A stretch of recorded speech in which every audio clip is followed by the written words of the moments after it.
I'm back, bitches.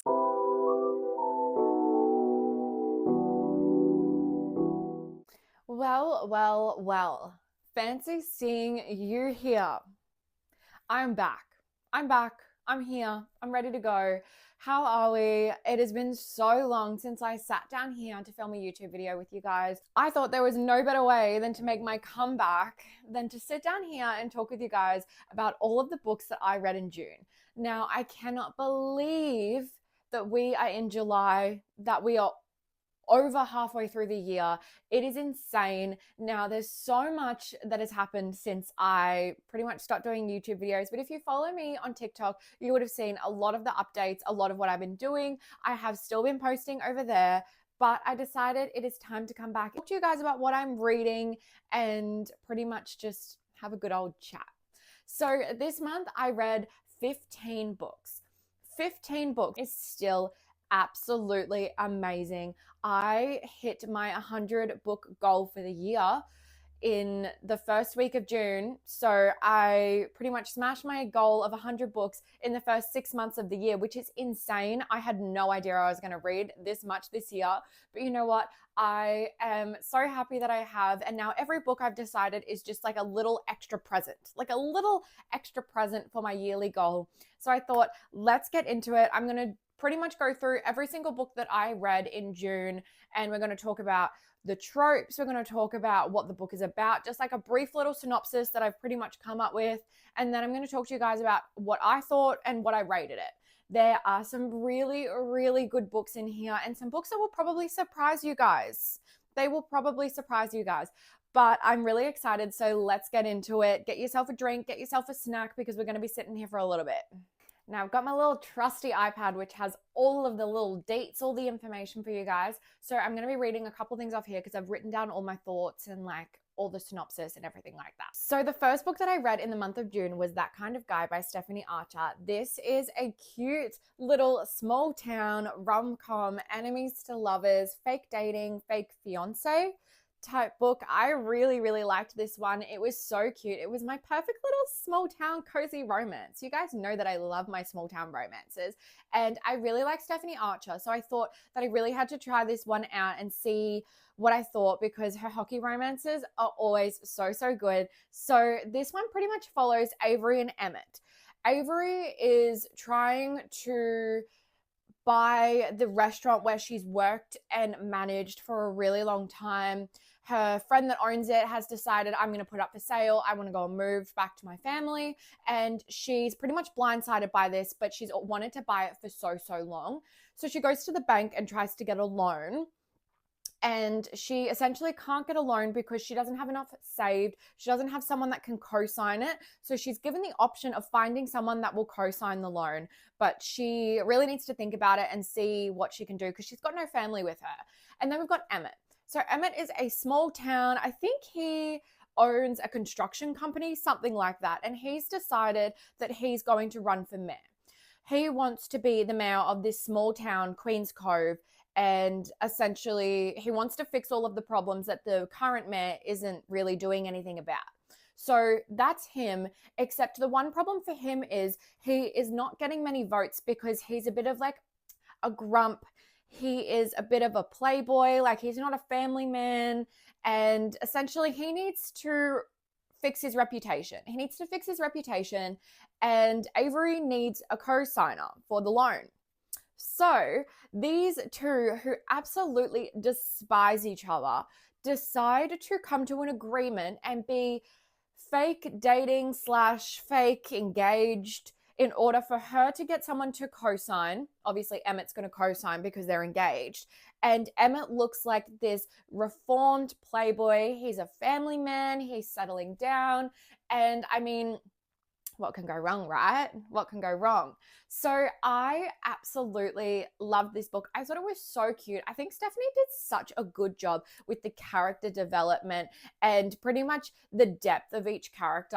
I really, really loved that part of the book. I liked the little bit of banter between them. I loved seeing that switch between enemies to lovers to pretty much falling for each other.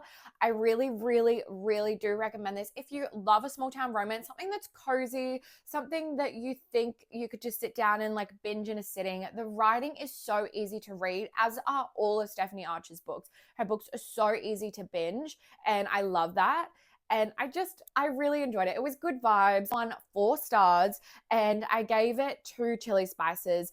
There's a couple scenes in there that I absolutely loved, but it's not revolved around the spice, if you know what I mean. There's more plot than there is spice. So I do recommend that one if you love a small town romance. So the next book that I read in June was The Chase by Elle Kennedy. Now, this is the first book in the Briar U series.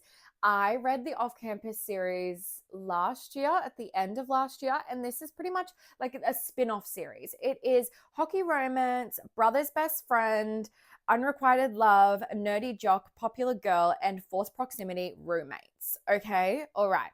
So we have Summer, who is the sister of one of the male characters in the off-campus series, which is Dean. If you've read that series, you will know. So Summer has pretty much she's had to be transferred to the Briar U College, and she has been in a bit of trouble at her last college, and she's trying to find somewhere to live. So she goes to the sorority, but the sorority kicks her out, and she finds herself in a bit of trouble. She finds herself really struggling with finding somewhere to live. So Dean ends up talking to some of the hockey guys. They all live in this hockey house, and gets Summer a room. The only problem is that Summer is now living with the crush she's had for a very long time, Colin Fitzgerald. We call him Fitzy. His name is Fitzy. He is a nerdy jock, and pretty much he finds Summer attractive, but he's really never been into girlfriends or any drama. He doesn't like drama, and Summer seems to be followed by a whole host of dramatic events. So he's kind of a little bit off her, and she has had a crush on him for so long. And we get to see this cute power dynamic. And there is a little thing that happens at the start of the book that Summer overhears Colin talking about her in a negative way. So we end up going through a lot of friendship breakdowns. She has to now live with this guy. So we end up being enemies to lovers before her crush is even out there. So it's really interesting. It's something different. We have a whole host of tropes in here, and Elle Kennedy really knows how to write a hockey romance. I really loved this book. I thought it was so cute. It wasn't one of my favorites of her, if I'm being honest. I loved the spice scenes. I loved all of the little moments we got from them. I loved Fitzy. He was such a good character, and I feel like we really got to see a lot of hard-hitting moments, a lot of deeper moments within the two, everything in between. I loved their relationship, the build-up, the tension, the will they, won't they, will he give in to his desires? I honestly, I seriously loved this one. Not one of my favorites, but she did a really, really good job. I gave it 4 stars. I really enjoyed it, and I think it is the perfect hockey romance if you're looking for something a little bit cute and fluffy. What we have is First Down by Grace Reilly. I think it's Reilly or it's Riley. I don't know. It's one of them. So this is a football romance. We have a bet. So we have tutoring in exchange for fake dates. We have jealous, possessive exes, and we have he falls first and he falls harder. So I have had this book on my Kindle TBR since I got my Kindle. It is one of the first books that I got on Kindle Unlimited. Unfortunately, it's not on Kindle Unlimited anymore, but I really, really have wanted to read this for so long, and now it's been traditionally published, so I ended up picking up the book. Didn't realize how short it is. Slay. And I picked it up and I was like, you know what? I'm going to read it. I'm going to read it. I haven't read a football romance in a really long time. Let's do this. Let's get into it.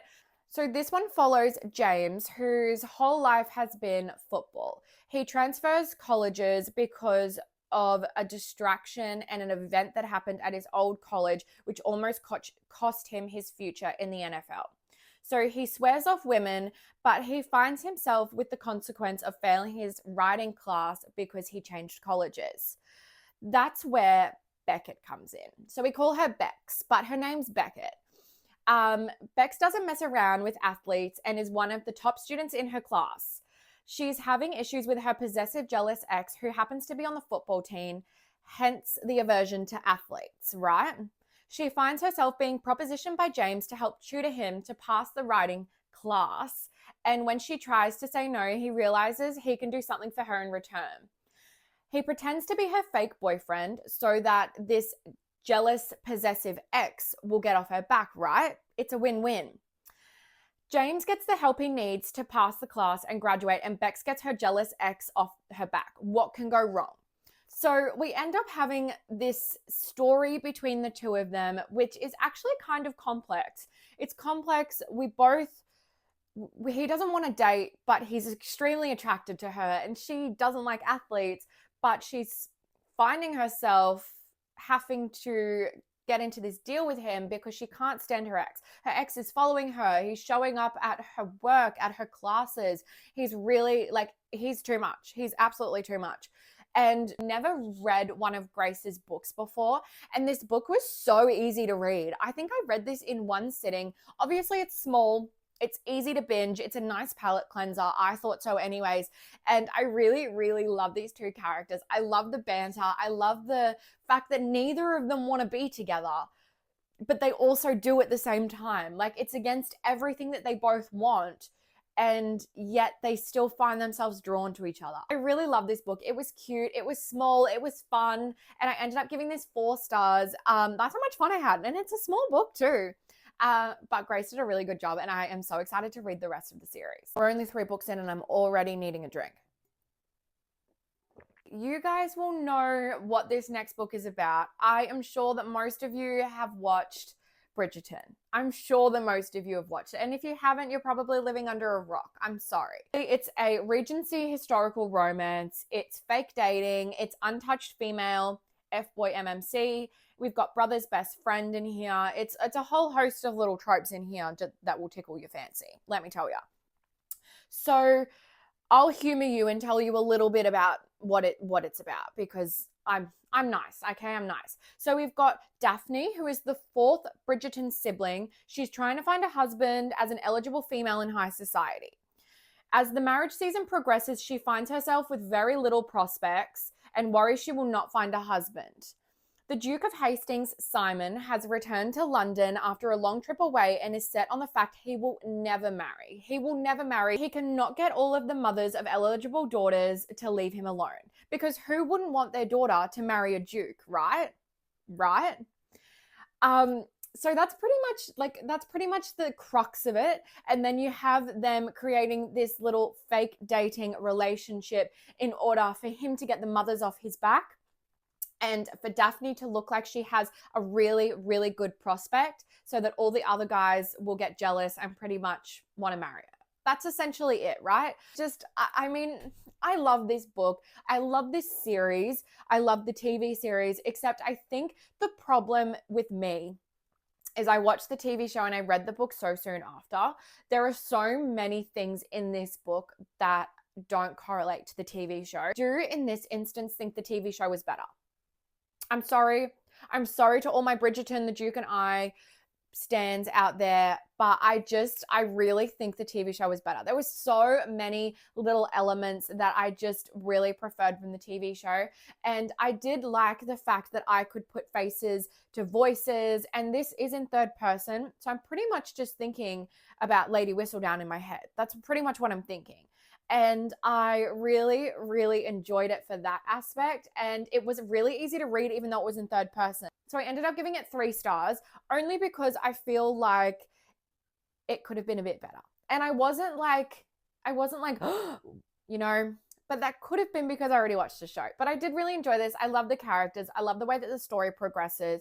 I love that it's a bit different, and it's something that I, haven't read much of. I haven't read any historical romances before. So I did really enjoy it for that aspect, and it was something a bit different. The next book that we have is The Risk by Elle Kennedy. I decided to continue with the Briar U series, and God, I'm so glad that I did. This is hockey romance, enemies to lovers, coach's daughter, and rival team hockey player. We've got fake dating, and he falls first. That's That's the crux of it, okay? This book was so damn good, guys. I'm going to tell you that before I tell you the synopsis, okay? I had to get that out. So this book follows Brenna and Jake. Brenna is the daughter of the Briar hockey team coach. And he would be absolutely furious if she hooked up with a player from a rival team, right? Right? Do you see where I'm going with this? Do you see where I'm going? Jake is Harvard's star player. He's arrogant and way too attractive. However, she needs his help to secure her dream internship, but of course, he doesn't make it easy for her. For every fake date she requires them to go on, he requires a real one, okay?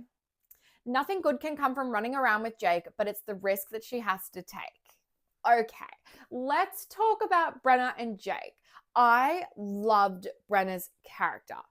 I think it's Brenna. It could be Brianna. I don't know. I'm saying Brenna for this video. Okay. I absolutely loved this book. This book so quickly became one of my favorite Elle Kennedy books. I really thought that nothing could beat The Mistake from Off Campus series, but this was so good. This book tackles a lot of difficult topics. We go through a lot with Brenna's ex-boyfriend. There's a lot of, addiction trigger warnings. So if you guys do want to read this, I would suggest checking the trigger warnings with this one. We have a lot of past issues that come to light. We go through the really hard topic of a woman trying to enter a male-dominated field. I think that some of the harder topics that she broached in this book were broached with such grace. I really loved that aspect of it, and I loved the characters, and I think I felt such a connection to them because I was rooting for them so hard. A good hockey romance. The thing I loved the most is that it wasn't all focused around hockey. Like, there was so much more subplots and sub-elements throughout the book that I felt like hockey wasn't just shoved down my throat. So I gave this one 5 stars. Of course, I gave it 5 stars. It's my favorite in the Briar U series so far, and I cannot wait to continue. The next book that I read in June was The Casanova by T.L. Swan. Now, this is the 3rd book in the Miles High Club series. And you guys know I'm a massive T.L. Swan stan. I absolutely love her. I actually met her in real life, and she's such a beautiful human. And I just love her books. Like, if you've read any of them, you know that these books are just fantastic. So this is a billionaire romance. We've got enemies to lovers. We have workplace. We have boss employee. We have pen pals. We have sneaking around. We've got all the things. All the things are in this book. So essentially, we follow Kate. Kate's current distraction from her horrible boss and her horrible dating life is her new pen pal on a new dating app that she downloaded. He's not her type, and he lives on the other side of the world, but they hit it off, building a new friendship and start confiding in each other. Little does she know that her grumpy and know-it-all playboy boss, Elliot Miles, is in fact the man she has been writing to for months. Elliot has always despised Kate and can't stand her on a good day until one afternoon he sees her copying documents in her little cute pink sports outfit, okay? He's looking through the cameras and he's like, what's everyone up to? It's, no one should be here. And he spots her and she has no idea that he's watching. The attraction between them builds and turns into something a little bit more, but what will happen when all the secrets are out in the open? So this book, I really love the pen pal aspect of it. That's sort of a subplot within the plot of them being so attracted to each other, really hating each other. Like they really hate each other. And there's this attraction that's always been there. He's called the Casanova. Like, he's seen with so many different women. He is pretty much in the eye of the public. He owns a media company. He knows what all of that is about, and he pretty much sometimes feeds into it. He hates the media. He hates being followed. He hates that because of his family's reputation that he's always in the spotlight, and he never ever wanted to find a girlfriend because he didn't want her to be in the spotlight as well. So we have a lot of things that come to light. I don't want to spoil most of it for you because I really just want you to experience it. I never found myself being like, this is too long. I actually thought it was the perfect size. You have so many little stories within this one book. You've got so many other characters. You've got other plots. You've got twists. You've got turns. The spice in this T.L. Swan knows how to write a spicy scene. So this was a 5-star read for me. I really, really loved it. I don't think any of T.L. Swan's books have been less than 5 stars for me. I absolutely loved it. And if you are thinking about reading any of her books, please do it. I absolutely loved it. The next book that I read was Stay With Me by Brooke Montgomery. Now, this is technically book 2 in the Sugarland Creek novel series, but I have read the prequel as well. So I call this book 3 because I've read 3 books. This is the 3rd book. You have to read the prequel before you read any of the other ones. So I say this is book 3. I love this series so much. This is a series that I will continue to recommend to all my small town romance girlies. I love it. Look at the cover. It is so cute. I have to own it. And the new one just came out, so I thought I really need to catch up and read this one.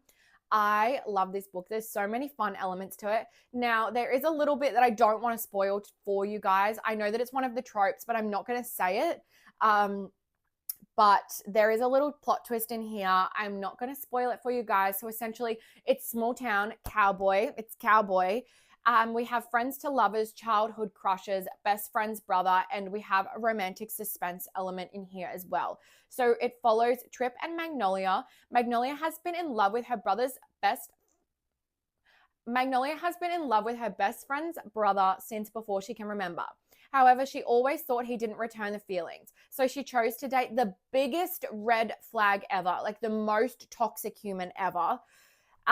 Being on again, off again in this toxic cycle, Trip always thought that his feelings for her were never returned. He always saw that she went back to this toxic man he hated and couldn't get over his own issues to fight for her. Trip lost his best friend tragically years ago and still hasn't been able to move on from this loss. Until one night he finds out Magnolia has wanted him for years, he decides to finally put all of his trauma aside and ask her out on a date. When I say there are a lot of plot twists in here, I am not lying. So that is all I'm telling you about. You think that everything's all happy and everything, and then everything changes, all right? Okay, promise me. We have romantic suspense in here. There is a lot of break-ins happening. There's a lot of extra little things happening in the background. I picked this book up again, and I was like, this is a big book. It's a tall book, and there's a lot of pages, and I was worried that it was going to be so long and I wasn't going to enjoy it, but the romantic suspense element in it really just helped with the page count in it. I was on the edge of my chair. I was gasping. I was like, no, this is not happening. I was just in awe of this book. I thought it wasn't long enough, actually. I wanted more. I wanted more from them. I wanted more story. I wanted everything. And I got so much in this book and I absolutely loved it. I think that Brooke did such a good job, and I think that her books continue to develop and her writing develops and the stories just get so much better. So I really do love this series and I really do recommend it to my small town romance girlies. Okay, all of you there, read this book, read this series. I have such a connection to all of the characters. Trip is the blueprint, okay? He became one of my favorite book boyfriends in this book, and you were not ready for him. You were absolutely not ready for him. The things that he does for her is just insane. The feelings that he has and the unrequited love aspect of this book is so sweet. There's so many cute moments, and it was so cozy, and I could not stop reading this book. So I do highly, highly recommend it. I gave it 4 stars, and I think you guys should read it. Okay? Read it, please. Okay, guys, we're getting closer to the end. I promise, okay? So the next book that we have is Collide. Now, this is by, I'm going to try and pronounce her name, but I'm probably going to say it wrong. It's by Belle Cabra, I think. This is the first book in the Off the Ice series. It has just been released. I was lucky enough to get a copy of this sent to me by Bloomsbury. So thank you so much, Bloomsbury, for sending me this book. I have had this on my TBR since before it was even released traditionally. I had it on my wish list when it was an indie book. So I've been wanting to read this for a really, really long time, and I'm so glad that I waited. I absolutely loved this. Now, if you loved Icebreaker by Hannah Grace, you will love this book. It is pretty much set to be the newest Icebreaker. Like, it is going to be one of those popular hockey romances. I'm telling you now. So this is a hockey college romance. It's enemies to lovers, forced proximity. You have Summer, who is given an ultimatum from her professor, which leads to her having to do one of her biggest assignments on the hockey captain, Aiden. She is caught between her lifelong dream of being a sports psychologist and wanting to run in the opposite direction away from the sport she despises. Aiden finds himself taking the fall for his teammates, throwing a big college party against the coach's order, and he would do anything for his team, but the last thing he has time for is to work with Summer on her stupid assignment as a punishment. Summer cannot stand Aiden's blasé approach to life, and Aiden cannot understand Summer's uptight, scheduled life. But while working on this project together, change how they view each other and start to respect each other a little bit more. This book was so cute. I loved it. It's just like your cute, like spicy hockey romance. I really had such a good time. I was laughing, I was giggling, I was kicking my feet. I really do recommend this if you love your hockey romances. It's such a cute little read. I do think that we could have had a little bit more happen in this book. I only ended up giving it 4 stars just because I felt like I needed a little bit more. Like I needed something else in this book to keep me going. But I really did enjoy it. I loved the characters. I loved the writing. And I'm really excited to see what we get from the next books in this series. I'm excited to see who the characters are going to be. I did love the side characters. And you guys know that your hockey romance found family aspect is always, it's always such a good part of these books. And I really love that aspect of it. So I gave this one 4 stars and I did really enjoy it. The next book that we have is Across the Line by Simone Saltani. I think that's how you say your last name. Again, I'm trying. Anyways, so obviously you can see that this is a Formula One romance. It is Formula One driver, PR manager, brother's best friend, and forbidden love. I really liked this book. You guys know that I love my Formula One romances. I'm a Formula One girly through and through. And you can never go wrong with a good Formula One romance. And there's not enough of them. So you have to read them when they come out, okay? So we've got Formula One star Dev, who has always wanted to be the top Formula One star until his previous social media manager ruins his reputation in minutes. Willow has graduated college and cannot wait to land a job in sports marketing, but there are no jobs that she can get. Her brother pulls her along to a party in Monaco with his friends as a graduation present. However, her brother's best friend is none other than Dev. She is thrown back to that one night years ago where she confesses her long-standing crush and things between them get hot and heavy, but they haven't spoken about that night since. Willow needs a job and Dev needs someone to clean up his reputation. Can they work together while trying to fight their year-long attraction to each other? Working in such close proximity, good luck. Okay, let's talk about it. So I absolutely love my Formula One romances. I loved the book. I do feel like sometimes the Formula One star, or let's say, your sports star and PR manager trope can be a bit overdone. I feel like it can be a bit overdone sometimes. Hear me out. It's true. You guys know it. Don't act like I'm telling lies. I did really enjoy this. It was cute. It was fluffy. I didn't love it. I feel like there were a couple things missing for me. I really enjoyed their relationship, but I feel like it was a bit long. And it's not even that long. Like, I feel like by the end of it, I was sort of like, okay, is it over yet? Like, there are a couple twists and turns. There's a couple things that happen that I was intrigued in, but I do feel like I could have had, like, there could have been just like a little bit more, maybe just like a little bit more spice, and not spice, like a little bit more plot in there, like a little bit more of a story. I did enjoy some of the extra little like twists and turns we had, but I just don't feel like I had enough. I don't feel like it was that, like, I feel like everything just wrapped up and it was all really happy and sweet and cool and perfect. So I gave this one 3.5 to 4 stars because of that. But I really, I did enjoy it, and I love Formula One romances. I loved the characters. I loved the spice. I loved how she writes. I've never written one of her books before. But yeah, I do feel like there could have been like something a bit more in there, But anyways, I did enjoy this one, and I do still recommend it. I would think that my Formula One girlies would like this book. The next book that we have is actually really, really exciting. I was so surprised by this book. I was so surprised by this book. This is You with a View by Jessica Joyce. I loved this. This book was so good. I still can't get it out of my mind.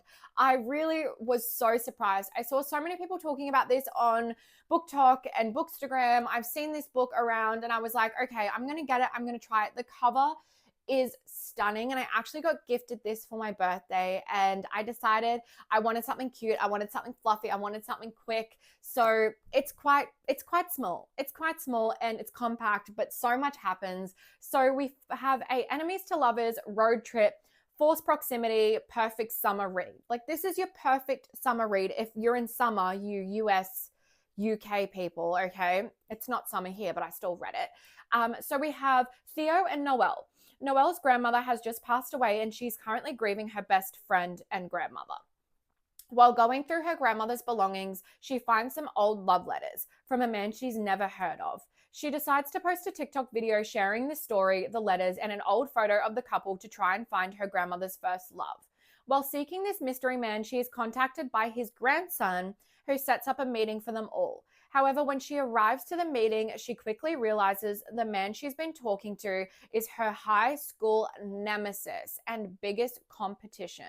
While getting to know Theo and his grandfather, she decides to take a road trip that her grandmother planned as a honeymoon with this man. And who else decides to join the trip? Theo and his grandfather. What could go wrong, right? Right? So this book surprised me. I had no idea what this book was when I picked it up. I thought, oh, a road trip, cool. It'll be like friends to lovers, whatever. No, there is so much complexity to this story. There is so much going on. There are so many subplots. There's so much character development. The way that Jessica broaches the subject of grief is done so perfectly. Sometimes the grief storyline can be done wrong or not done correctly, and you just don't feel a connection to the story or the levels of grief or how the character pretty much develops through the grief phase. And I really think that this was done perfectly. I think that you had so many moments where you felt so deeply for Noelle, and you really, like, your heart broke for her.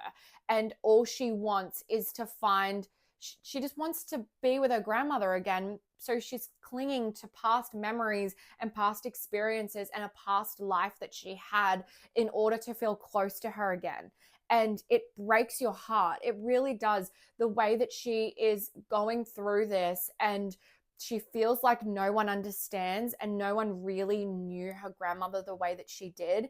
And then she finds this man that her grandmother was so in love with, but they got torn apart when they were younger.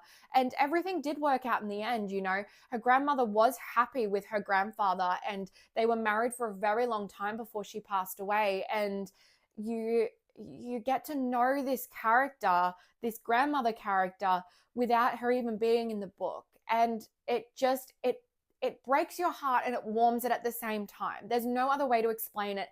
It is so complex.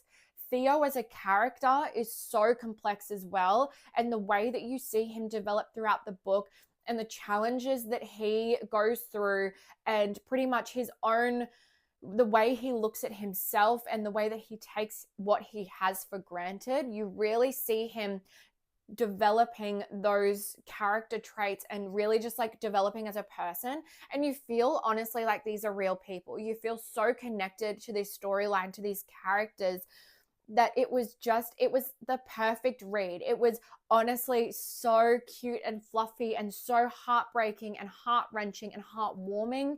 You have everything you need in such a small little package. And I honestly really, really loved this book. I could talk about it for ages, and I recommend it to everyone and their dog because this super surprised me. And I really think that a lot of other people would love this and would love the grief aspect within it as well. So I do recommend this. I gave it 5 stars. It is one of those reads that you should read once in your life. Okay, we have 5 books to go.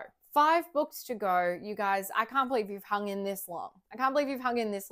But we have 5 books to go. We got this. Book that we have is The Viscount Who Loved Me by Julia Quinn. I decided to continue with the Bridgeton series after I put it down for a little bit because The Duke and I just wasn't it for me, okay? It wasn't it. But this is the second book in the series. This is the second season of the Netflix show.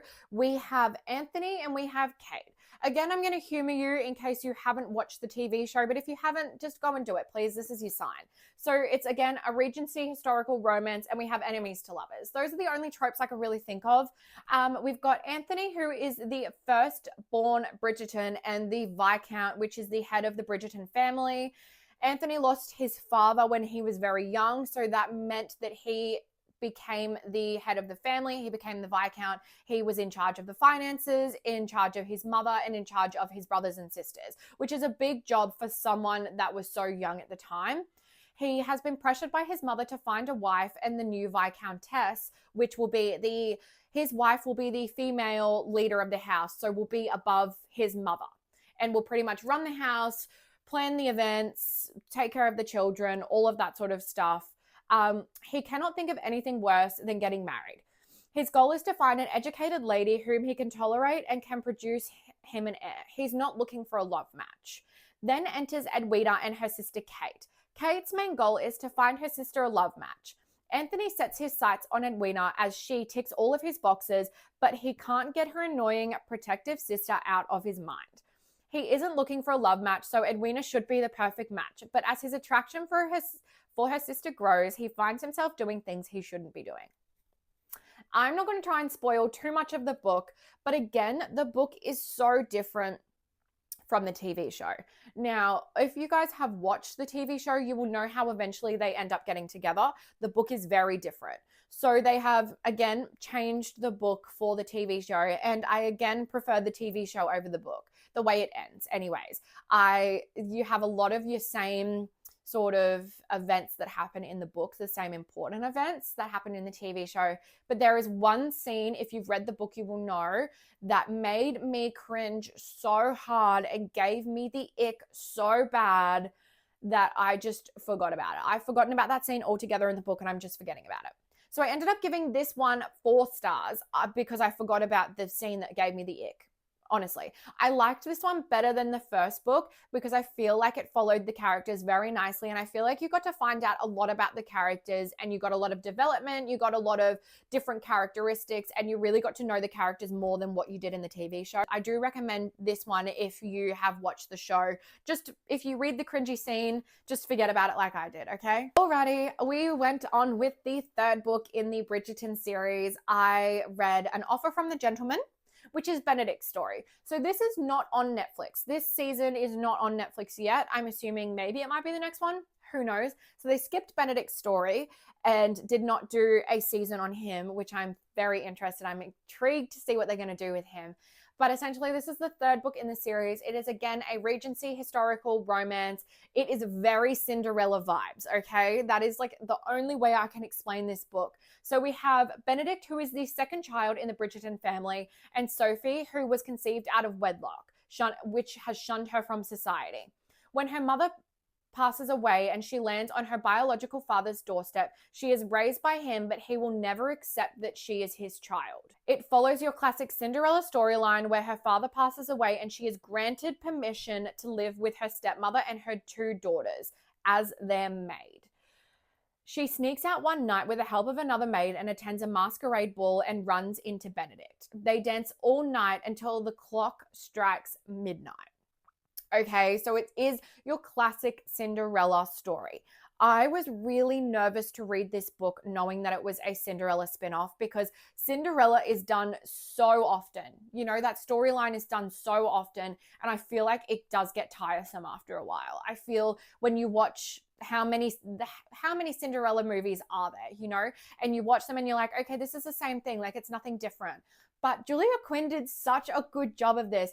This became my favorite in the series that I'd read so far. I loved this storyline. I loved Sophie. She was so complex. She had so much going on. And honestly, you're just rooting for her in the end. You've got a lot of twists and turns that aren't involved in your classic Cinderella story. You have a lot of different resolutions that happen.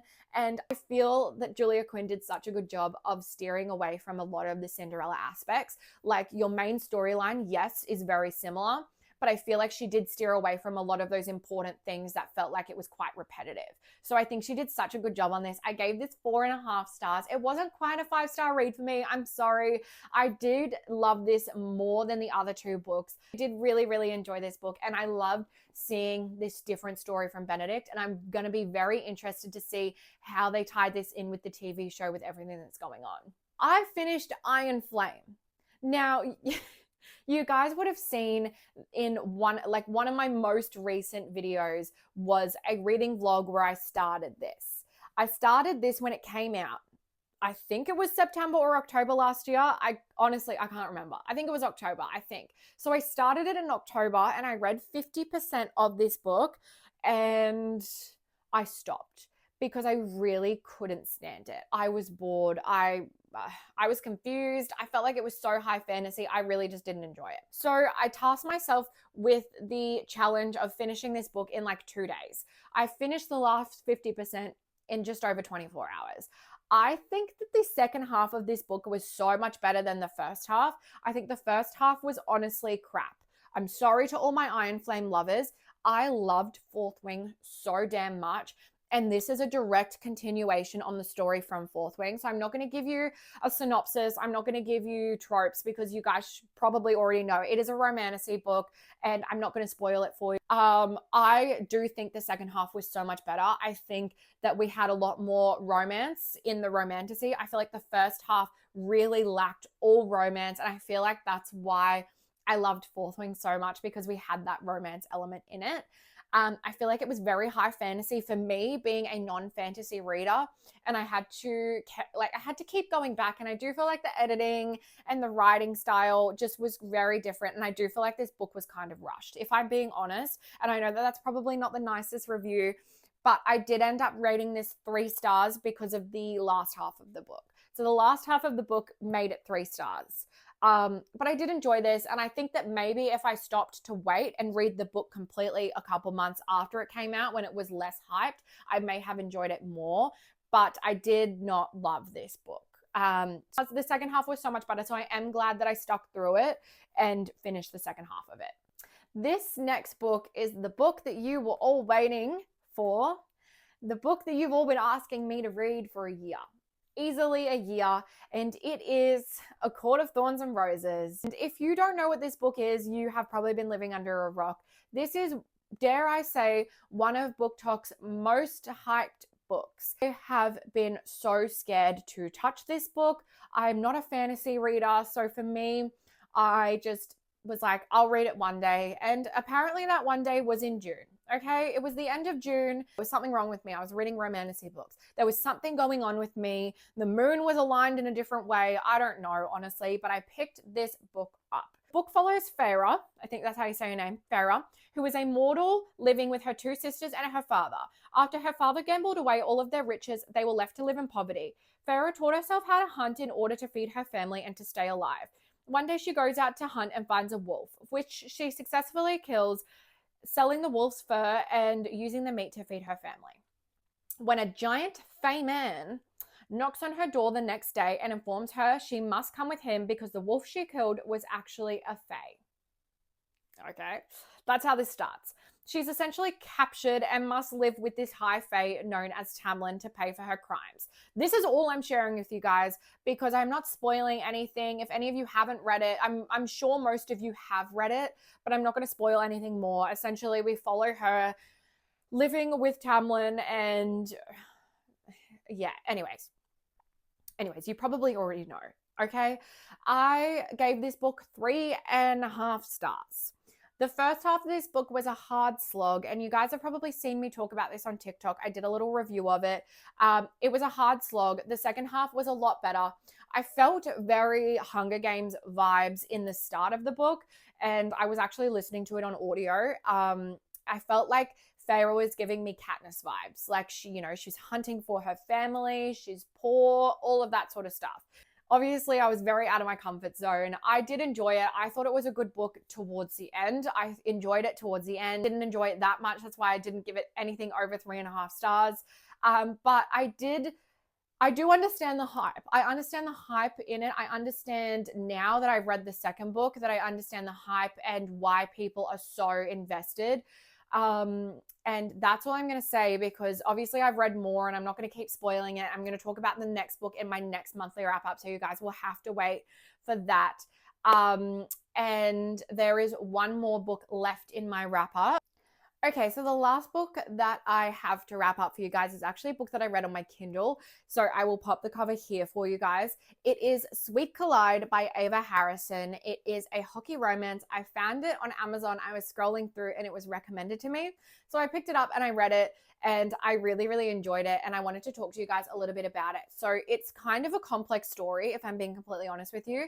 So it is hockey romance, fake dating, troubled past, childhood friends to lovers, secret identity, forced proximity, workplace, boss, employee type vibe. So there's a lot of aspects that go into this one book, if I'm being completely honest. Now, I don't want to spoil too much for you because I feel like this book needs to be a book that you sort of just go into blind. So we have Cass and Aiden. Cass and Aiden were best friends growing up in a trailer park. They pretty much both had very toxic parents and toxic home lives, and they were each other's support network, and they pretty much took care of each other and supported each other through what they needed to do.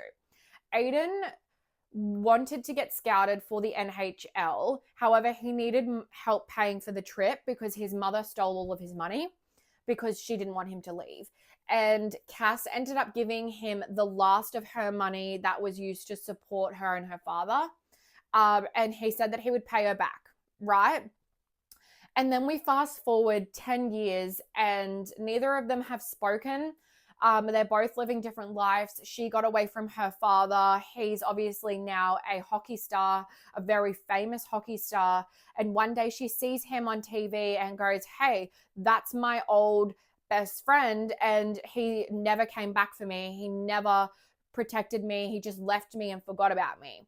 So from that onwards, we then have her finding out where he is in the same state as her and pretty much knocking on his hotel door to confront him.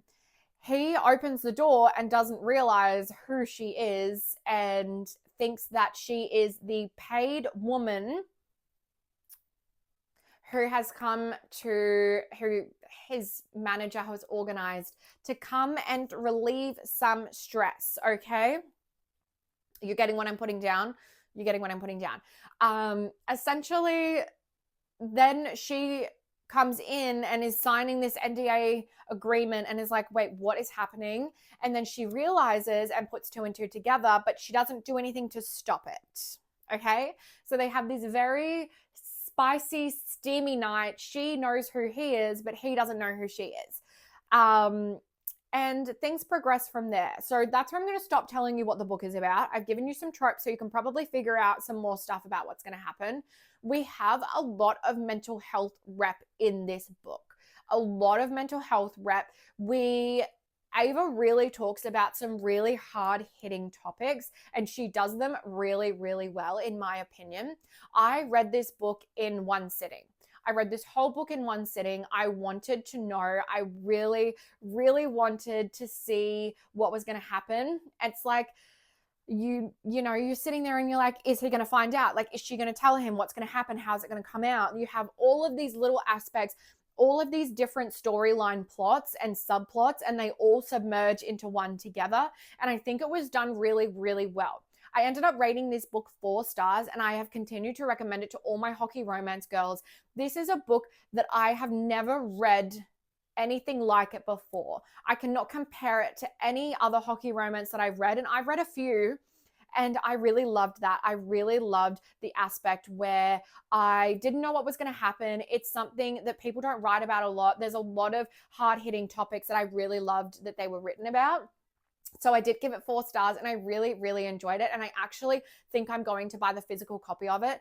I think that Ava did a really good job, and I do recommend this to all of my hockey romance girlies out there who want to try something different. This has so much plot. It has so much plot within it, and you are just on the edge of your seat the whole time going, what is going to happen? What is happening next? You have things thrown at you left, right, center. I absolutely loved it. I think it was such a good book, and it was so well written, and the characters had so much depth. They had so much depth, and there's so much history and extra story, and you just find out so much more about them, about the characters, about their past, about their story, about what happened in those 10 years where they weren't in contact with each other. So I really, really loved it, and I do recommend it. So go and read it. I thought it was a really good book. That is our reading wrap up for the month of June. Done. That is 15 books that I read in the month of June. If you're still here, claps to you, because this is going to be a massive video, and I'm so glad. I hope you guys enjoy it. Thank you guys for coming back and watching this. I'm really hoping to be more active on YouTube now. I'm going to be doing more videos for you guys. I want to know how many books you guys read in the month of June, because I had a great month, absolutely amazing month with such good books, and I want to hear how many books you guys read as well. So thank you guys so much for watching. Thank you for listening. I hope that you either like this video, comment, or subscribe, and make sure you turn on post notifications as well, because I'm going to be posting a whole lot more. You guys are going to get absolutely sick of me. I will talk to you guys later. I hope you have the best day. I love you all. Bye.